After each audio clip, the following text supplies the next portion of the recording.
জুলাই ঘোষণাপত্র অনুষ্ঠান শেষে এই মুহূর্তে আমরা যেমনটি দেখছি যে রাজনৈতিক ব্যক্তিবর্গ এবং যারা এখানে আমন্ত্রিত অতিথি ছিল তারা কিন্তু এখান থেকে বের হচ্ছেন, সেটি আপনাদেরকে দেখানোর চেষ্টা করছি। দর্শক রীতিমতো কিন্তু একজন একজন করে বের হচ্ছেন, আমরা সেটি আপনাদেরকে দেখানোর চেষ্টা করছি। আজকে জুলাই ঘোষণাপত্র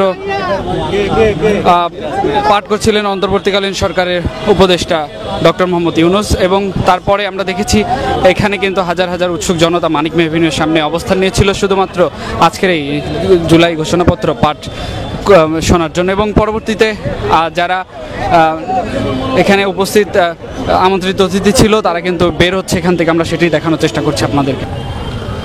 দর্শক আপনাদেরকে জানিয়ে রাখি যে আজকে জুলাই ঘোষণাপত্র পাঠ অনুষ্ঠানে পাঠ করেছেন অন্তর্বর্তীকালীন সরকারের উপদেষ্টা ডক্টর মোহাম্মদ ইউনূস, এবং এখানে উপস্থিত ছিল রাজনৈতিক ব্যক্তিবর্গ থেকে শুরু করে বিভিন্ন অঙ্গ সংগঠনের নেতাকর্মীরা, এবং আমরা দেখেছি সেটি শেষের পরেই কিন্তু এখন তারা সংসদ ভবন থেকে বের হচ্ছেন, সেটি আপনাদেরকে দেখানোর চেষ্টা করছি। আমরা আজকে তো সব দল মিলে একসাথে ঘোষণাপত্র দিতে পেরেছি। আজকে এটা রক্তাক্ত অভ্যুত্থান শহীদদের প্রতি একটা আমাদের সম্মাননা। আমরা আপনার এই প্রধান উপদেষ্টার ভাষণ শোনার পরে আমরা আনুষ্ঠানিক প্রতিক্রিয়া দেব, তবে আজকে মনে হচ্ছে যে এই ঘোষণাপত্রটা সবার কাছে গ্রহণযোগ্য হবে। Thank you. দর্শক ইতিমধ্যে আপনাকে জানিয়ে রাখি যে গাড়ির মধ্যে রয়েছেন মামুনুল হক, তার সঙ্গে কিন্তু সাংবাদিকরা কথা বলছেন। মূলত তিনিও জানাচ্ছিলেন যে আজকে এখানে এসেছেন এবং আজকের যে জুলাই ঘোষণাপত্র পাঠ হয়েছে সে বিষয় নিয়ে কিন্তু তারা কথা বলছেন ইতিমধ্যে, আমরা সেটি আপনাদেরকে দেখানোর চেষ্টা করছি। এবং এখানে কিন্তু রয়েছেন জামায়াতের নায়েবে আমির, আমরা সেটি একটু আপনাদেরকে দেখানোর চেষ্টা করব।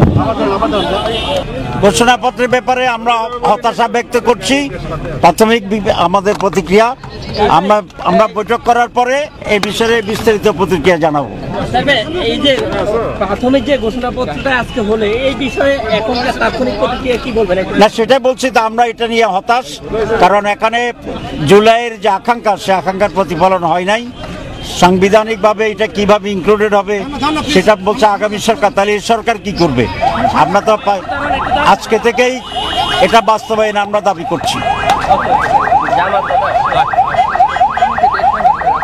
দর্শক ইতিমধ্যে কিন্তু কথা বলার চেষ্টা করছিলাম নায়েবে আমির, জামায়াতের নায়েবে আমির, তিনি কিন্তু আমাদের সাথে কথা বলছিলেন এবং জানাচ্ছিলেন যে আজকের জুলাই ঘোষণাপত্র নিয়ে ইতিমধ্যে কিন্তু রাজনৈতিক ব্যক্তিবর্গ আমরা অনেককেই দেখেছি যে তারা এই সংসদ ভবন থেকে বের হয়ে যাচ্ছেন, এবং আমরা কথা বলার চেষ্টা করেছি যে আজকের বিষয় নিয়ে তারাও জানিয়েছেন।